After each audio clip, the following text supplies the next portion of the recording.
नमो वज्राय शवसाहूनम ऐसो पंच नमो यारो स्वपावक्तनाशनो मंगलालम से सर्वे सिंह परमं होय मंगलम यस्ते स्वयं स्वभावात् तीरभावे तस्मै कर्मणः तस्मै संजाताये नमोस्तु परमात्मने।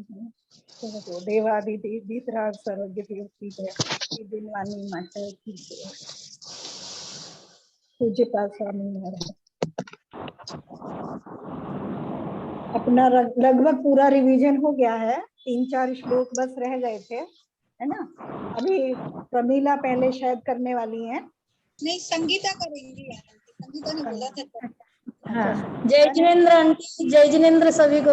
जय जिनेन्द्र सभी को, जय जिनेन्द्र आंटी। चलो जय जिनेन्द्र। थोड़ा जल्दी आज 10 मिनट पहले क्लास खत्म करेंगे तो थोड़ा जल्दी करते हैं ना। संगीता करने वाली है ना। अच्छा आंटी ठीक है, करती हूँ। मैं तो ध्यान ही नहीं रहा। हाँ, लंबा गैप हो गया था, मुझे तो याद ही नहीं है किसको क्या करना था। हाँ नहीं आंटी नहीं करती हूँ, मैं करती हूँ।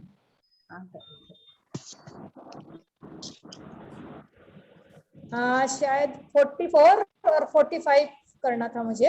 हाँ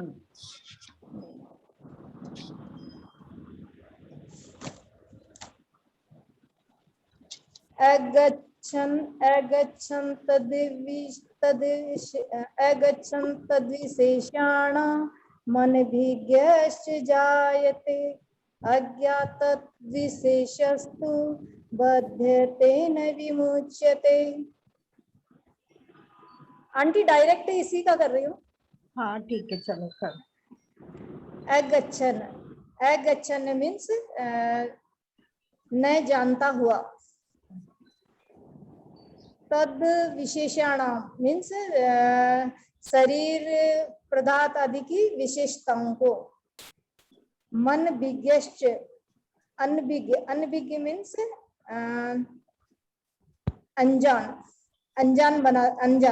जायते मीन्स हो जाता है। अगच्छन् तद विशेषण मन विज्ञश्च जायते। अज्ञात तद विशेष इस शब्द को हम ऐसे करेंगे, अज्ञात तद विशेष तू। विशेष है तू मीन्स उसकी विशेषताओं से अनजान रहते हुए। मीन्स शरीर पुद्गल आदि की विशेषताओं से अनजान, जो भी पुद्गल आदि हैं उनकी विशेषताओं से अनजान रहते हुए। बध्यते न विमुच्यते, बनता नहीं है। विमुच्यते मीन्स छूट जाता है। यहाँ जो योगी योग में एकदम तल्लीनता से रम गए हैं उनके बारे में बात की जा रही है कि वो योगी कैसे हो जाते हैं। तो जो योगी योग में है वो शरीर आदि की परिचय नहीं जानने के कारण, मीन्स परिचय आदि नहीं जानने के कारण, संसार की वस्तुओं को नहीं जानने के कारण, अपने शरीर को नहीं जानने के कारण उन सब से मन अनविज्ञ मीन्स अनजान बना रहता है। उन सब से अनजान बना रहता है। जब हम इन सब विशेषताओं को, शरीर आदि की विशेषताओं को, मीन्स शरीर में क्या हो रहा है, क्या उपसर्ग हो रहा है, इस तरफ अगर हमारा ध्यान नहीं जाता है तो फिर बंधता नहीं है, छूट जाता है। मीन्स जब हमारा ध्यान संसार के विकल्पों में नहीं जाता तो फिर राग द्वेष नहीं होता है, इसलिए जीव बंधता नहीं है, छूट जाता है। तो ऐसे योगी की बात की गई है कि जो योगी योग में तल्लीन है उनको अपने शरीर से संबंधित कोई भी उपसर्ग हो रहा है, उनका मीन्स संसार से कोई संबंध नहीं रहता है और ममत्व भाव नहीं होने के कारण राग द्वेष से बंधते नहीं हैं और बंधन से मुक्त हो जाते हैं। आंटी बस इतना ही आ रहा है इसका। हाँ चलो ठीक है। 45 नंबर कोई करेगा क्या? 45 नंबर एकदम सरल है ये वाला तो।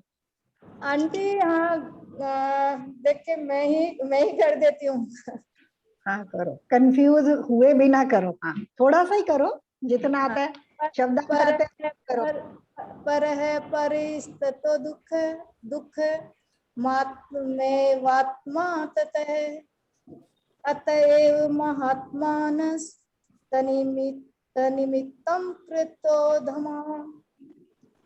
पर है मीन्स पर पदार्थ,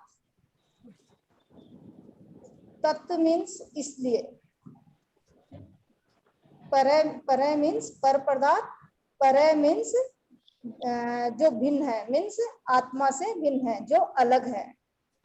दुख, दुख तो उन इसका मतलब पर पदार्थों से ही हमें दुख होता है। मात्मे वात्मा ततः सुखम, मात्मे वात्मा, इसको हम शब्द को अलग अलग करेंगे तो आत्मा एवं आत्मा मीन्स आत्मा ही आत्मा है। ततः मीन्स इसलिए, सुखम मीन्स सुख, अतः मीन्स इसलिए, महात्मानस जो भी महान पुरुष हुए हैं, तनिमित्तम मीन्स उसके निमित्त से, क्रतो धमा मीन्स पुरुषार्थ या परिश्रम करने वाले, मीन्स आत्मा के अलावा जो भी पर पदार्थ है ना, उनसे ही जितने भी पदार्थ हैं, जो भी आत्मा के अलावा जितने भी पदार्थ हैं वे आत्मा से अलग हैं और उन्हीं पर पदार्थों से हमें दुख होता है। यही सब पदार्थ दुख का कारण है। इसलिए हमें पर पदार्थों से अतएव महात्मानस तनिमित्तम कृतो, इसीलिए हमें पर पदार्थों से विमुक्त होकर अपनी आत्मा को ही अपना मानना चाहिए। और अतएव महात्मानस मीन्स जो महान आत्माएं हुई है, जो महान आत्माएं हुई है जिन्होंने मोक्ष प्राप्त किया है, जिन्होंने मोक्ष प्राप्त किया है,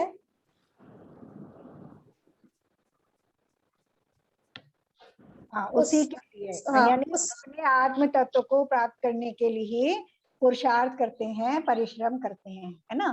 तो हमें भी ऐसा करना चाहिए, क्योंकि जो महान आत्माओं ने किया और जिस महान फल को उन्होंने प्राप्त किया, है ना, शाश्वत सुख की उन्हें प्राप्ति हो गई, ऐसे सुख की हम भी कामना करते हैं। तो जो पुरुषार्थ उन्होंने किया, उन्होंने क्या पुरुषार्थ किया कि पर को पर रूप जाना और उसको दुख रूप जाना और स्वयं को सुख रूप जाना, तो स्वयं को प्राप्त करने का पुरुषार्थ किया।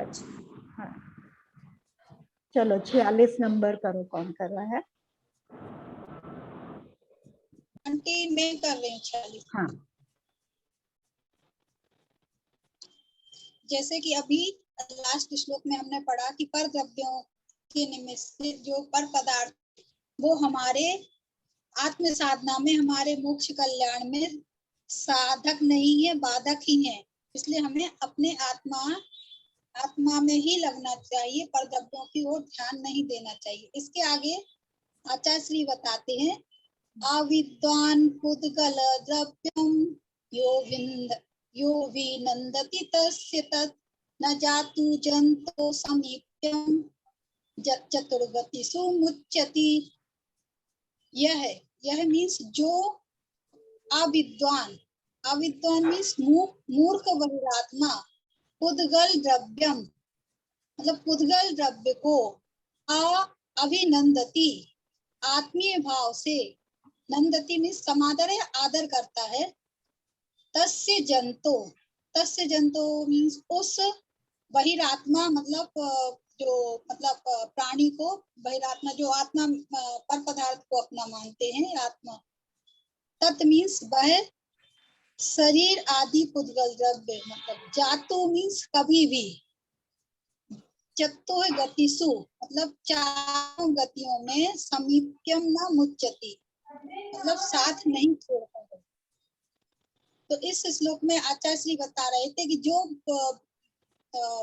जो अविद्वान है, जो मतलब शरीर आदि पुद्गल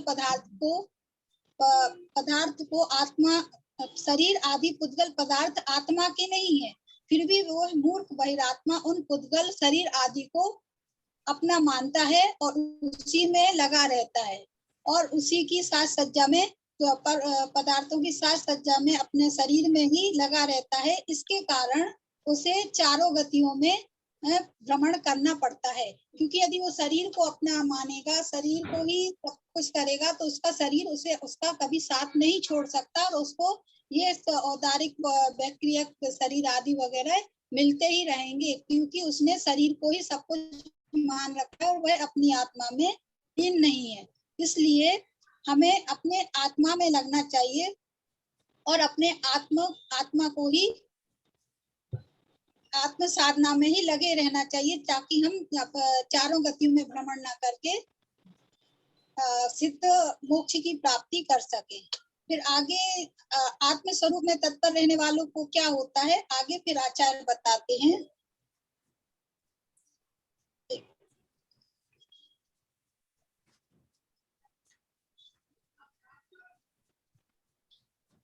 एक मिनट।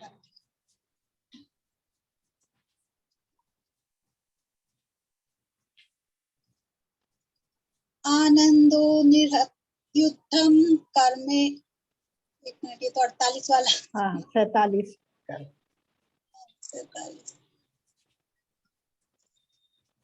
आत्मानुष्ठान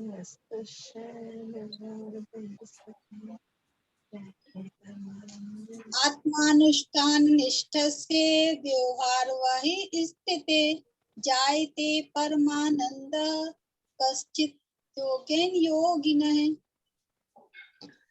व्यवहार चारित्र में बाही स्थिते मीन्स बाहर ठहरे हुए, आत्मानुष्ठान मतलब आत्म ध्यान में, निष्ठस्य मीन्स लवलीन, योगिनः मीन्स मुनि के, योगेन मीन्स आत्म ध्यान के द्वारा, कश्चित् मीन्स कोई अपूर्व, परमानंद मतलब परम आनंद, जायते मीन्स उत्पन्न होता है। मुनि जब अपने व्यवहारिक क्रिया होते, आहार विहार में, तब वह शुद्ध उपयोग में नहीं रहते, शुभ उपयोग में रहते हैं, और उससे पुण्य तो बनता है, लेकिन कर्मों की निर्जरा होती है, लेकिन उस रूप नहीं होती। लेकिन जब मुनि अपने आत्म ध्यान में लीन होते, परमानंद की प्राप्ति करते हैं, और उनकी निर्जरा निरंतर होती रहती है, और उन्हें और वह शुद्ध उपयोग में आ जाते हैं। इससे व्यवहार में तो जब मुनि व्यवहार की क्रिया में रहते हैं, तब मुनि जब आहार विहार न्यास देव वंदना आदि में लगे रहते हैं, तब तक उन्हें महाव्रत समिति आवश्यक दैनिक कर्म रूप व्यवहार चारित्र का आचरण होता है। किंतु जब वह अपने आत्म ध्यान में लीन होते हैं, उस समय उनके व्यवहार चारित्र की क्रियाएं नहीं होती हैं। आत्म ध्यान करते समय अपने आत्मा में शुद्ध स्वरूप का जो उनको आनंद प्राप्त होता है, वह आनंद की अनुभूति वह आत्मा ही कर सकता है, जो इस धर्म ध्यान में, इस ध्यान में लीन है। और जैसे कि यदि शक्कर का स्वाद हम लें, तो कोई पूछे तो शक्कर कैसी है, तो हम मीठी बोल सकते हैं, मिश्री कैसी है, लेकिन उसमें क्या डिफरेंस है, ये तो वो जो स्वाद ले रहा है वही जान सकता है। इसी तरह जब मुनि महाराज अपने ध्यान में लीन रहते हैं, तो उनको किस आनंद की प्राप्ति है, वो आनंद का अनुभव तो वही कर सकते हैं। हमारे अंदर वह अनुभव जब हम उसको प्राप्त करेंगे तभी कर सकते हैं। हाँ चलो ठीक है। देखो इसमें जो ये 46 नंबर पढ़ा था, इसमें जब हम ये देखते हैं कि अविद्वान पुद्गल द्रव्यम यो अभिनंदती, मतलब इसमें एक चीज और मेरे उपयोग में आ रही थी कि जब हम पुद्गल द्रव्य का अभिनंदन करते हैं यानी आदर करते हैं, तो जो कर्म वर्गनाएं हैं या कर्मन शरीर है या कर्म का उदय है वो भी पुद्गल द्रव्य है ना। हमने जाना जो कर्म है वो भी पुद्गल द्रव्य है। तो जब कर्म का उदय हमें आता है और वो हमें लगता है बहुत अच्छा हो गया ये हमारे साथ, है ना, तो हमने उसका अभिनंदन किया, है ना, और नवीन कर्म का बंधन कर लिया, है ना, और मतलब फिर से नया जुड़ गया हमारे साथ। तो बहुत दूर ना जा करके, और वो जो, क्योंकि कारमान शरीर तो कभी छूटता ही नहीं है, जिस समय जीव मोक्ष जाता है तभी छूटता है, औदारिक व्यतिरेक तो छूटते और नए नए मिलते भी रहते हैं, लेकिन कारमान और तेजस हमेशा ही जीव के साथ बने रहते हैं। और जो कर्म है वो भी एक पुद्गल द्रव्य है, और वो पति समय उदय रूप और पति समय बंध रूप रहता है। तो जब हम उसके उदय में जुड़ते हैं तो उसका नवीन बंध कर लेते हैं। तो यहाँ ये भी हमारे अंदर विचार चलना चाहिए, है ना। बाकी हो गया। और हाँ, जैसे तुम कह रही थी ना, डर, देखो डरने की, अगर हम पढ़ रहे हैं समझ रहे हैं दोनों चीजें हैं तब तो डरने की कोई बात नहीं है। लेकिन हाँ, जिनवानी पढ़ते समय अंदर में हमें ये डर जरूर होना चाहिए कि हम जिनवानी के विरुद्ध कुछ ना कह दे, है ना, गलती से भी कुछ ना कह दे, ये भाव तो हमारे अंदर होना चाहिए। लेकिन हम सब सुन रहे हैं, हम ठीक से नहीं बोल पा रहे हैं, ये नहीं कर पा रहे हैं, ये तरह का कोई डर नहीं हमारे अंदर होना चाहिए, है ना। उसमें डरने की कोई जरूरत नहीं है। बस इतना सा हाँ कि जिनवानी के जैसा जिनेन्द्र देव ने कहा है, अगर मेरी समझ में नहीं भी आया तो भी अज्ञानता से भी मुझसे ऐसा ना हो जाए, ऐसा विचार मेरे अंदर हमेशा होना चाहिए, है ना। चलो आगे कोई पढ़ेगा क्या? हाँ मैं कहती हूँ। हाँ कर। आनंदो निर्जयत्युत्थम कर्मे इंदन्मनारथम न चासो खिद्यते योगी बहिर्दुःखेष्व चेतना।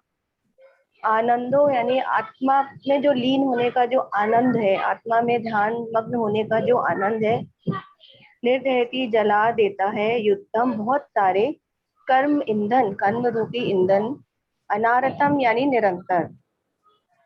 तो आत्मा की लीनता की दशा ऐसी है कि इसमें बहुत सारे कर्म रूपी ईंधनों को जला देते हैं। आत्मा के आनंद में जो लीन रहते हैं वो अपने कर्म रूपी ईंधन को जला देते हैं। न चासो नहीं, चा और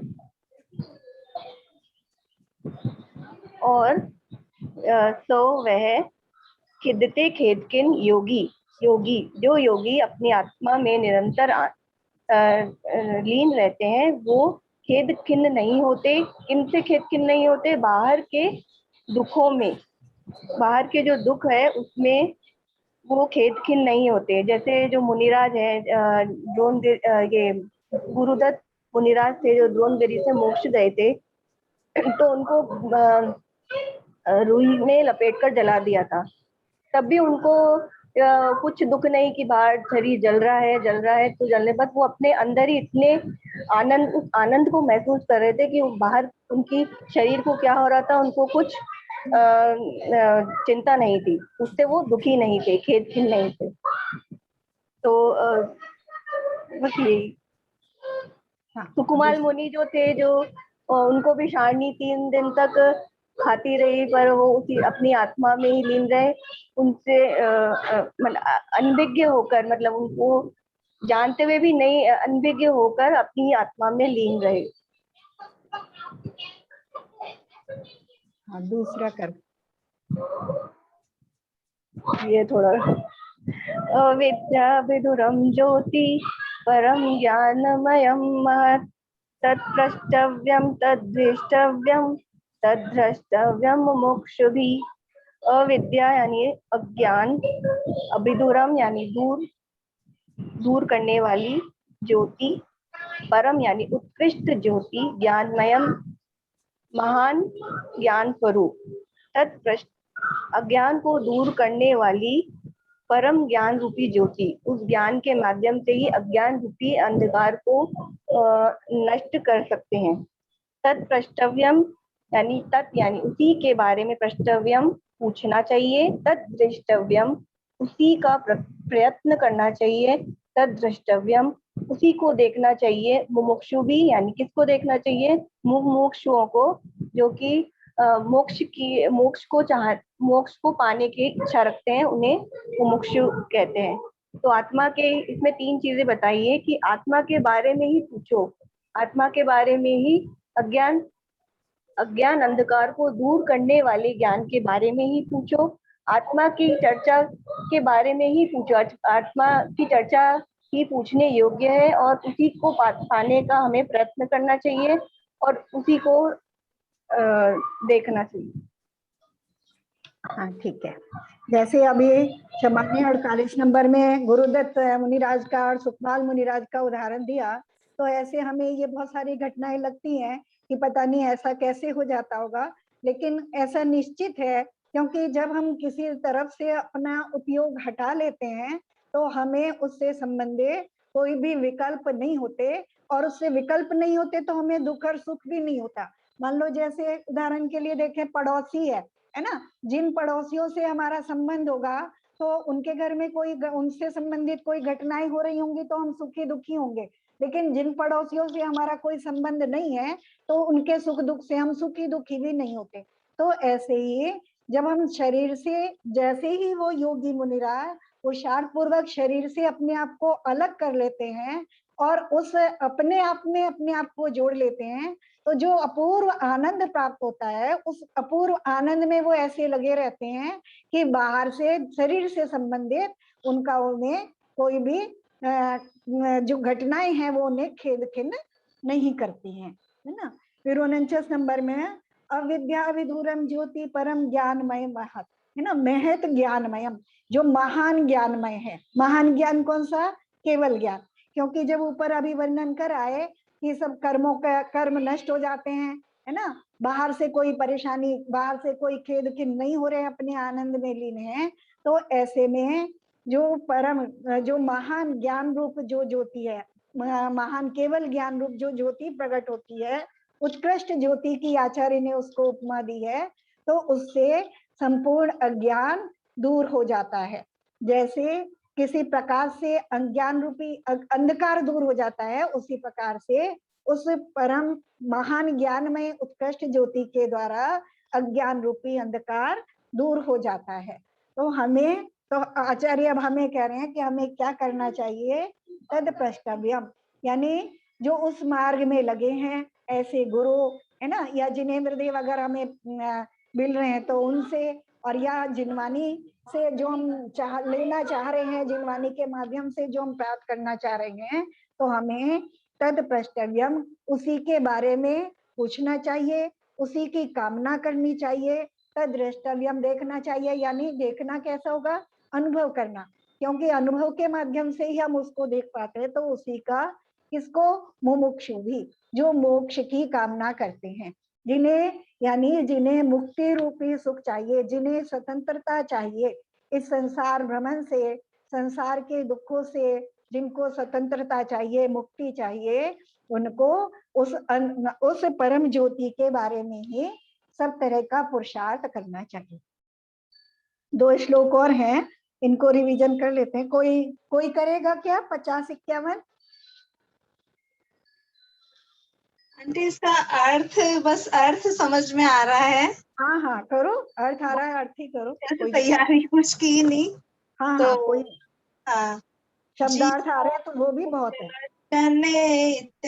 तत् संग्रह यदन्यदुच्यते किंचित् सोहस्तु तस्य विस्तरा।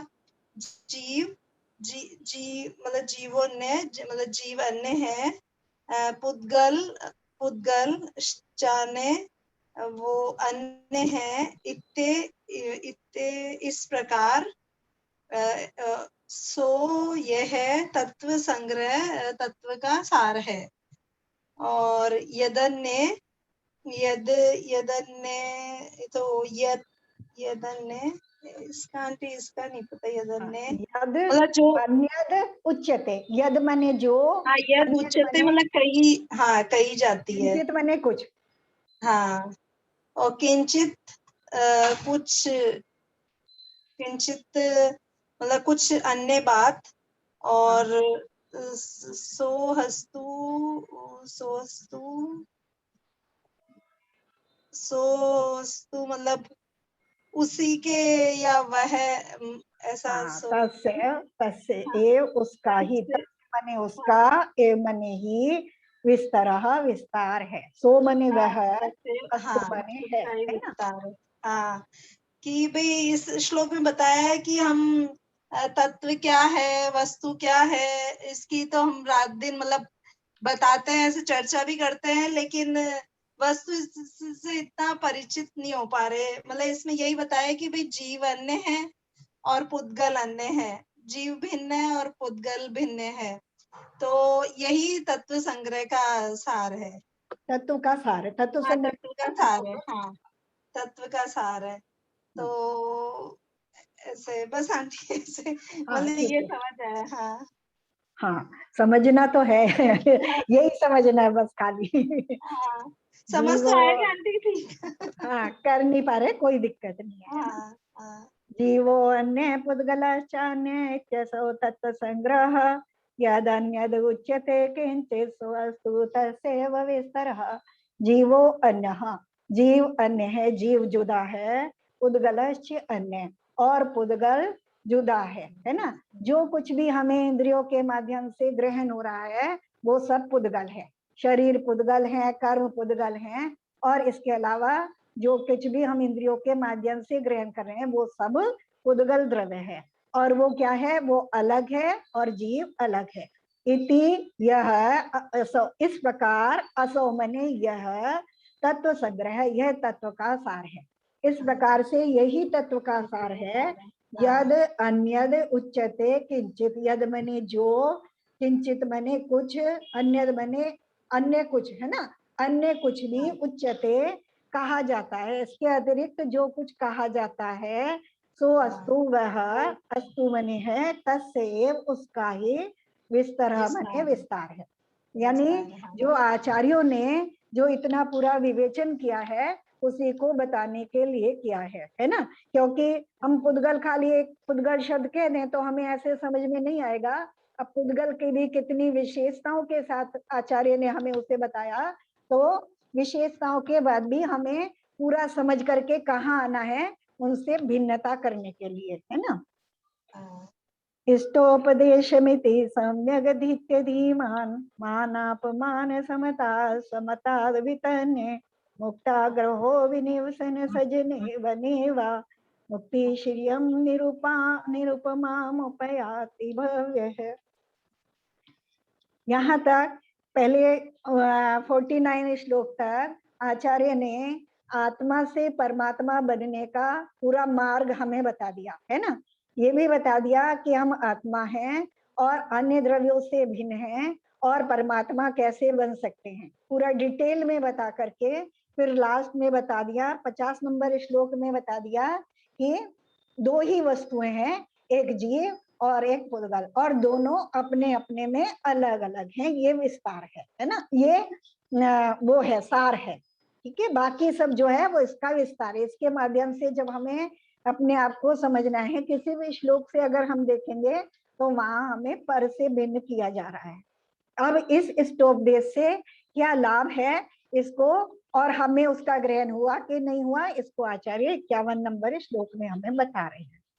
इष्टोपदेशम इति, इति मने इस प्रकार से, इष्टोपदेशम इष्ट के उपदेश को, है ना। इस मतलब जो हमारे एक लिए कल्याणकारी है, हमें सुख देने वाला है, उस इष्ट के उपदेश को सम्यक अधीत्य, अच्छी प्रकार से, अधीत्य मने ग्रहण करके, धारण करके, धीमान बुद्धिमान, है ना। जिसे बुद्धिमान यानी जिसे हे उपादेय का ज्ञान हो गया है, जो ज्ञानी हो गया है, मान अपमान समता, मान और अपमान में समता को, स्वमता अपने ज्ञान से, क्योंकि अब वो बुद्धिमान हो गया है तो अपने मत से, अपने ज्ञान से, वितन्य मने फैला करके, मुक्ताग्रहो आग्रह को छोड़ करके, विनिवसन निवास करता हुआ, सजने वनेवा, सजने यानी नगर ग्राम इत्यादि में, वने व अथवा वामने अथवा ने मने वन में, मुक्ति श्रियम मुक्ति रूपी लक्ष्मी को,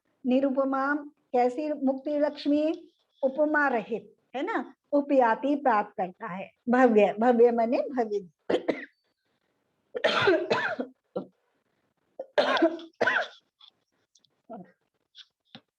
तो किसकी बात कर रहे हैं? भव्य बुद्धिमान जीव की बात कर रहे हैं। भव्य जीव यानी जो मुक्त होने की योग्यता रखता है और अब वो ज्ञानी हो गया है, बुद्धिमान हो गया है, वो इस इष्टोपदेश को अच्छी प्रकार से ग्रहण करके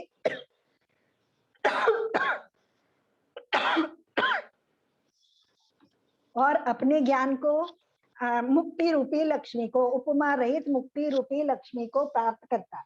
ये तो फल हो गया, है ना, कि क्या मिलने वाला है इसको जान करके। लेकिन उसने ग्रहण किया है कि नहीं किया है, इसके आचार्य ने दो लक्षण हमें दिखाए हैं कि अपने स्वमताद, अपने ज्ञान से मान अपमान में समता को फैलाकर, यानी कैसी भी परिस्थितियां हो वो समता में बना रहता है, समता में बना रहता है। तो उसने इस इष्टोपदेश को समझ लिया है और मुक्ताग्रहो, और उसने अपने आग्रह को छोड़ दिया है, यानी जो पहले में मेरी मान्यता बनी हुई थी जिसके कारण मैं संसार में भ्रमण कर रहा था, मैंने उस मान्यता को अब छोड़ दिया है ना। मुक्ताग्रहो, आग्रह को छोड़ दिया। कौन से आग्रह को छोड़ दिया? है ना, अपने स्वरूप को प्राप्त करने के आग्रह को नहीं, उस आग्रह को जो मेरी मिथ्या मान्यता बनी हुई थी और मैं जिसके कारण संसार में भ्रमण कर रहा था, उस आग्रह को छोड़ दिया है।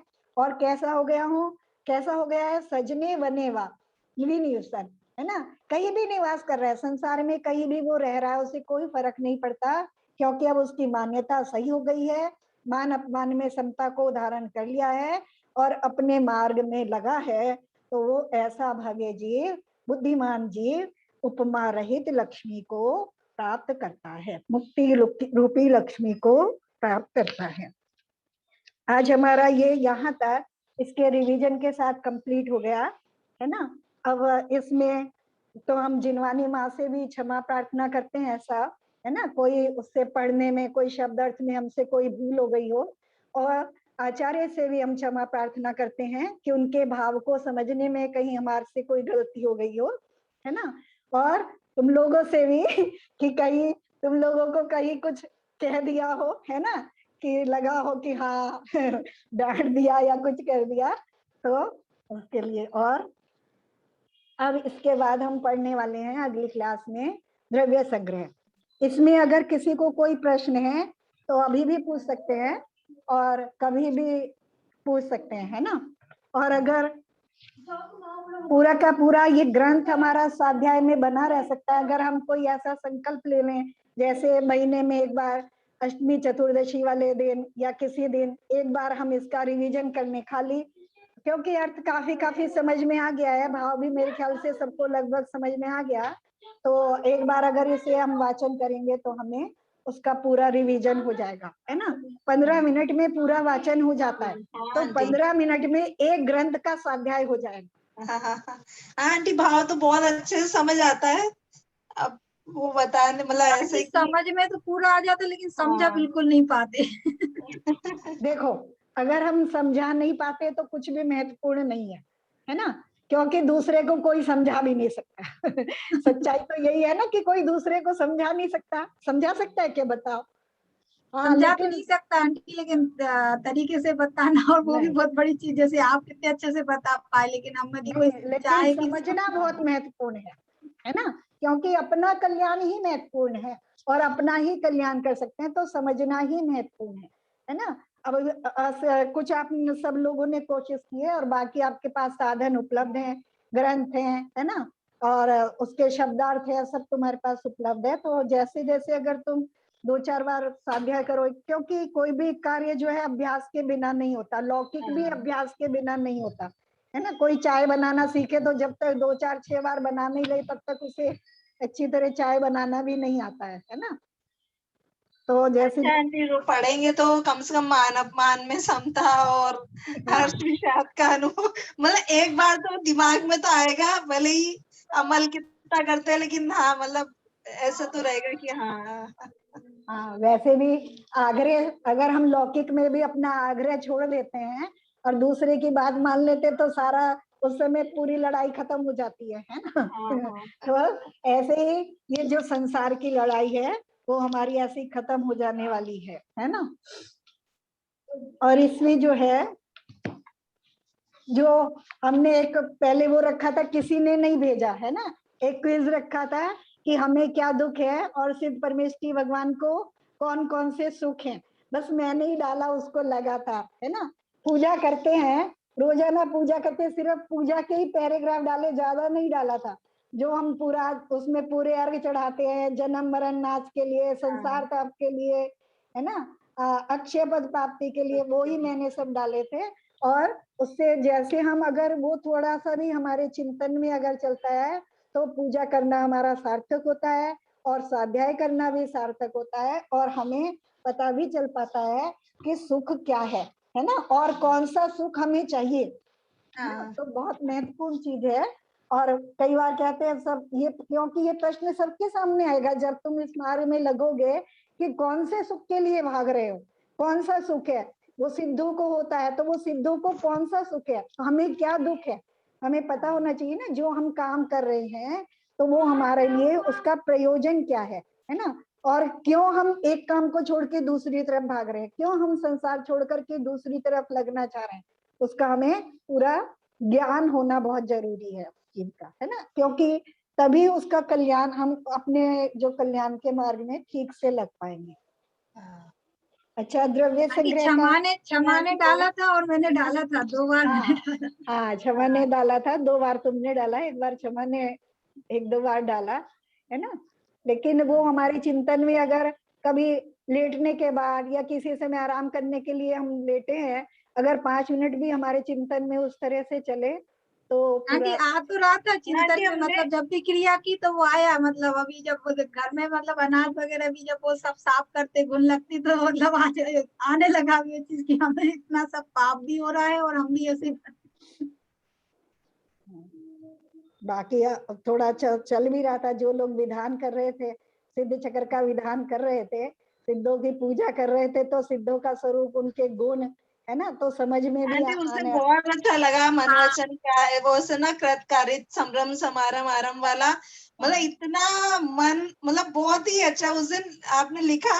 मैं लिख तो नहीं पाई लेकिन ऐसे मन में बहुत, कि अपन ऐसे सोच भी नहीं सकते कि इतना ऐसे होता कितने है। प्रकार से हम पाप करते हैं, हमें हाँ, लगता है कि हम कर्म हाँ, बंद कैसे करें, कृतकारित, कहाँ हाँ पता चल पाता है ना। हाँ। मुझे भी उस दिन बड़ा अच्छा लगा था, मतलब मन कभी वचन कभी लगता है महाकाय पूजा करते करो। हुए भी इतना अच्छा, कभी लगता है कभी भाव हो पाते उतने अच्छे, इस बार पूजा में बहुत हाँ मन भी लगा आंटी। हाँ आंटी जैसे ना बहुत जाने अच्छा लगा। काफी मतलब थोड़ी जानकारी तो हुई है, तो वो सब चीजें उसमें मतलब आ रही थी, वरना यूं ही पढ़ दिया करते थे, सुन लेते थे, लेकिन अभी बहुत मनन से और बहुत ध्यान हाँ से सुनने में आ रहा था ये सारी चीजें और बढ़िया। समझ में भी और आ रहा आंटी अपने संस्कृत का उच्चारण मतलब इतना अच्छे से था। जैसे हाँ करवाया ना कि लय बहुत अच्छी बैठी, बहुत सारे शब्द नहीं आए समझ में, लेकिन उसमें चलो पीछे लिखे हुए थे आंसर, लेकिन बहुत अच्छे से समझ आए। वो जो संस्कृत का ही किया हमने, लेकिन बहुत अच्छे से सरल, मतलब उसमें समझ में आया और बोलने में भी दिक्कत नहीं हुई। ये तो कुछ सिद्ध चक्र विधान तो थोड़ा ना ऐसा है कि पता नहीं, वैसे भी अपूर्व आनंद देता है, मतलब हाँ। उसका तो मतलब पढ़ते हुए भी सिद्धों को तो कैसा आनंद आता होगा, उनके स्वरूप का चिंतन करने में तो कितना आनंद आता होगा, उसको पढ़ो तो भी बहुत आनंद आता है उसको तो पढ़ने में। नहीं आंटी बहुत नाम कर्म की प्रवृत्तियां वो सब बताई और ऐसे डिटेल में बीच बीच में वो बता भी रहे थे, तो अच्छे से हुआ 8 दिन। द्रव्य संग्रह में एक हाँ उसकी जो गाथाएं हैं वो प्राकृत भाषा में है ना। तो लिपि तो यही है, संस्कृत भी से मिलते जुलते उसके थोड़े शब्द रहते हैं। प्राकृत भाषा मुझे भी नहीं आती, लेकिन पढ़ते पढ़ते थोड़ा समझ में आने लगती है ना। तो ऐसे ही जैसे पढ़ते पढ़ते मुझे थोड़ी थोड़ी समझ में आने लगी, ऐसे आप लोगों को भी समझ में आने लगेगी। तो उसमें भी 58 गाथाएं हैं, ऐसे ही छोटा सा ग्रंथ है। थोड़ा सा बस अंतर है कि इस ग्रंथ में विषय वृहद द्रव्य संग्रह है ना, तो द्रव्यों का स्वरूप हमने पढ़ा ही है, तो द्रव्यों के बारे में ही वहां मुख्य रूप से हम पढ़ने वाले हैं। दोनों ग्रंथों में क्या अंतर है? इस ग्रंथ में हमने आत्मा से परमात्मा बनने का प्रोसेस पढ़ा है ना, कि आत्मा से परमात्मा तक कैसे पहुंचेंगे। वहां क्या बता रहे हैं, वहां द्रव्यों का स्वरूप जहां बता रहे हैं, तो वहां जो जैन दर्शन के हिसाब से है ना, वहां हम दर्शन पढ़ने वाले, जैन दर्शन पढ़ने वाले हैं कि जैन दर्शन में तत्वों का स्वरूप किस प्रकार से बताया गया है ना। तो जैसा वस्तु का स्वरूप है वैसा बताया गया है।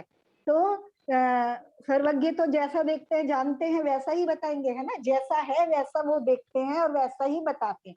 तो वहां हम देखेंगे कि वहां द्रव्यों का स्वरूप जो संसार है 6 द्रव्यों से बना है, तो वहां उनका द्रव्यों का, तत्वों का, पदार्थों का स्वरूप क्या है।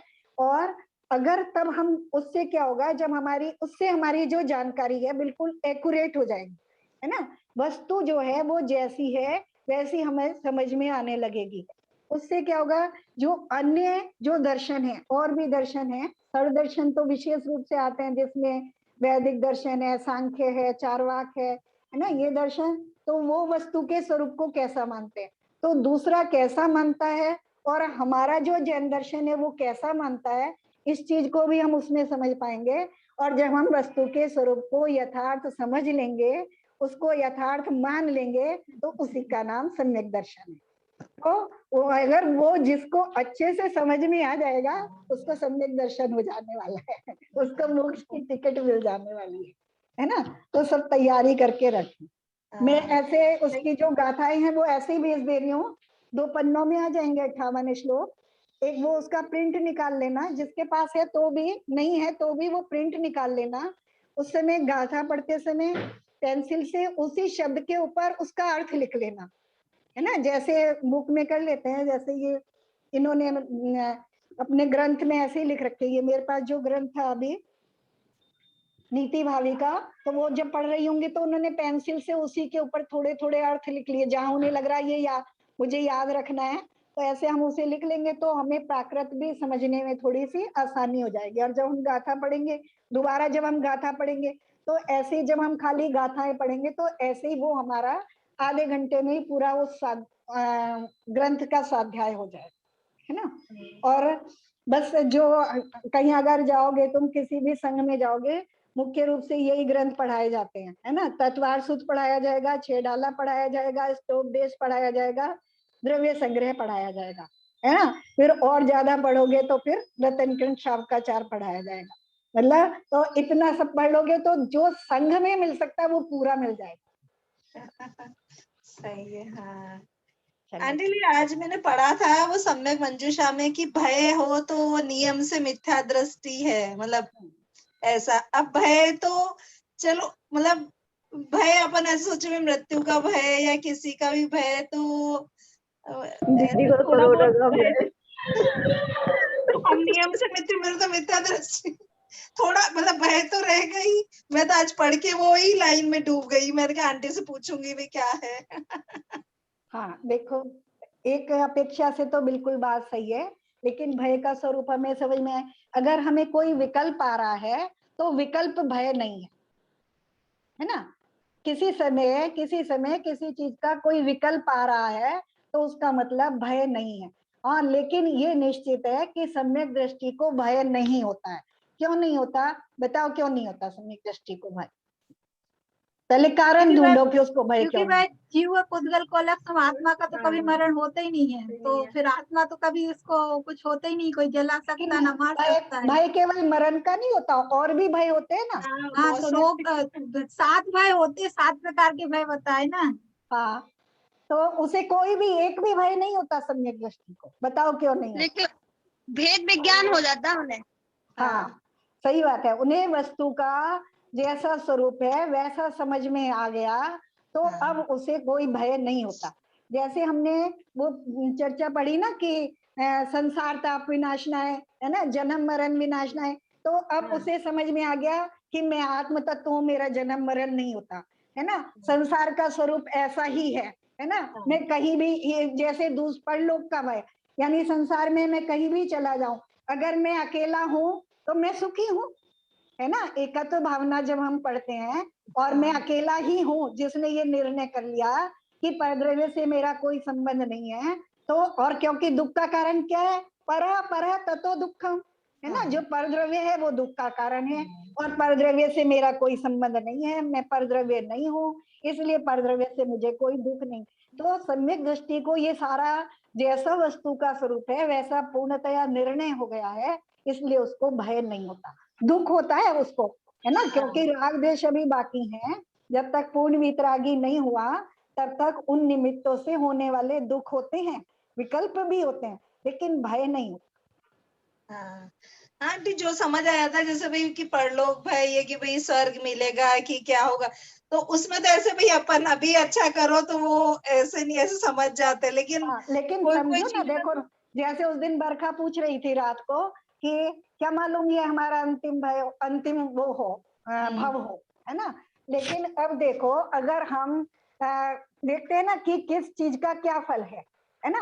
अब जो निगोध है वो तिर्यंच गति है, वो तिर्यंच गति है, कैसे मिलती है, मायाचार्य से मिलती है ना। और सबसे निकृष्ट पर्याय है, तो यानी कि बहुत उत्कृष्ट मायाचारी जहां चल रही होगी वहां तिर्यंच गति मिलेगी, वो निगोध मिलेगा, है ना। जहां बहुत उत्कृष्ट वहां सबसे निकृष्ट जो तिर्यंच, वो निगोध वाली पर्याय है, वो मिलेगी। शास्त्रों में जैसे समझे, जैसे शास्त्रों में कथन आता है कि पंचम काल में कुछ जो मुनि है वो निगोध जाएंगे, है ना। तो वहां वो उस कथन को हम ऐसे करते हैं, लेकिन ऐसा नहीं है कि मुनि मुनि पद धारण करके कुछ जीव निगोध जाएंगे।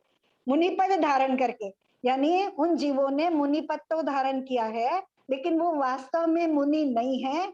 उनकी जो चर्या हो रही है उत्कृष्ट पद को धारण करके उत्कृष्ट मायाचारी की चर्या हो रही है ना।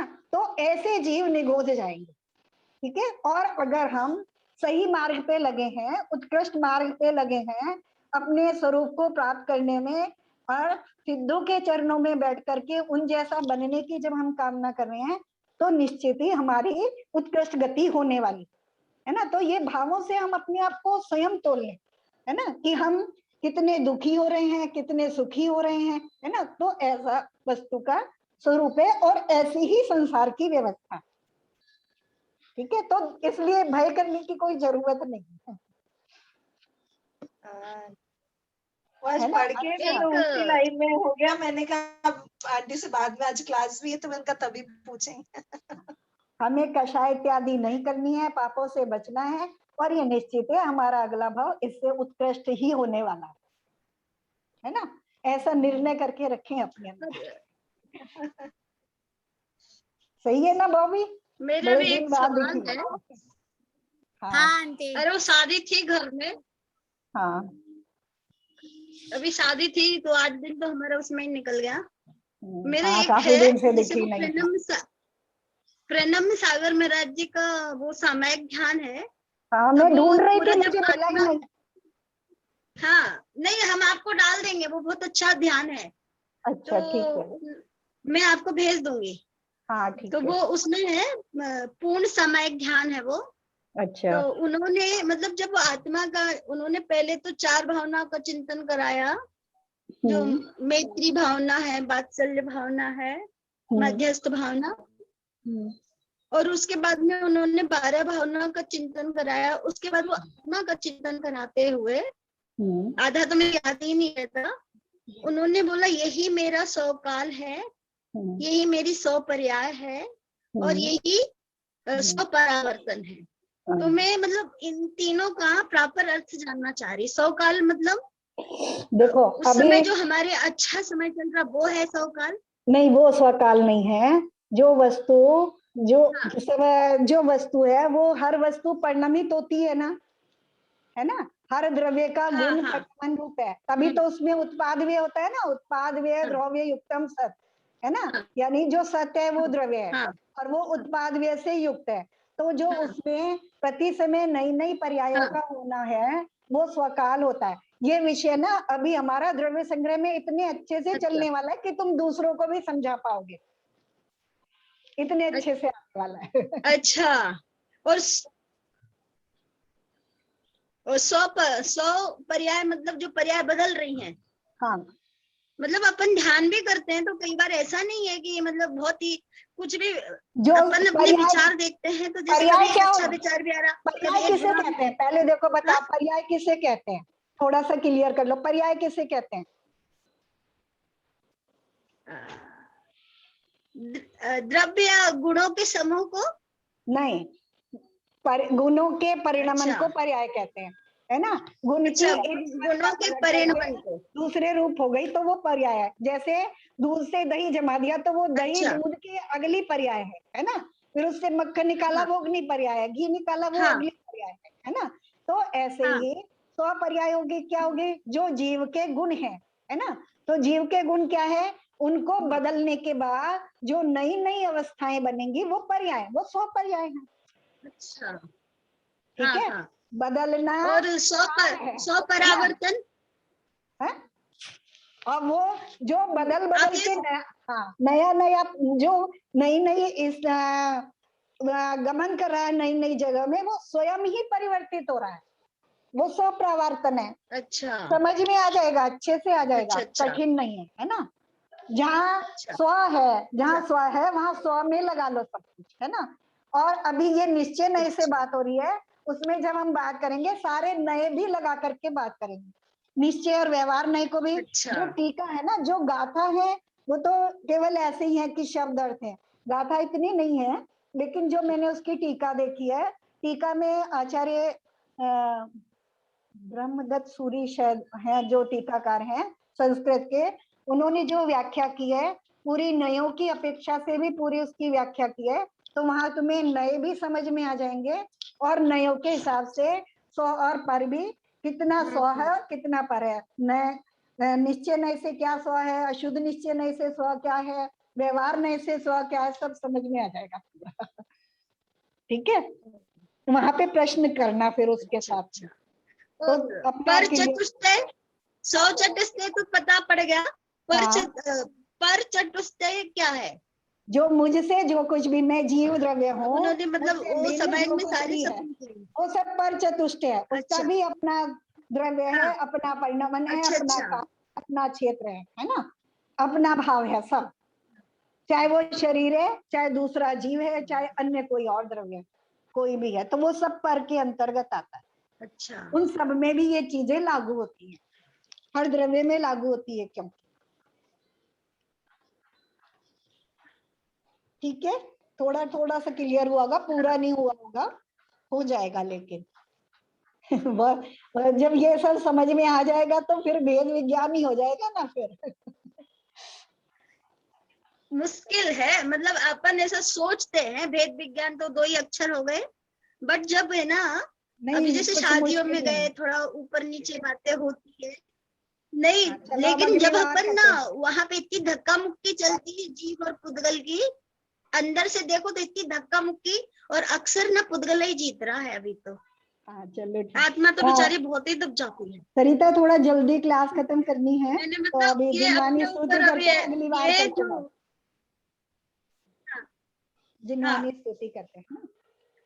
जावानी के ज्ञान से सूझे लोकालोक, सोवानी मस्तक नमो सदा देतु दो। हे जिनवानी भारती तोय जपू दिन रैन, जो तेरी शरणा गए सो पावे सुखिन। देव भजो अरिहंत को गुरु सेवा निधन, दया धर्म पालूं सदा यही मुक्ति का पंज।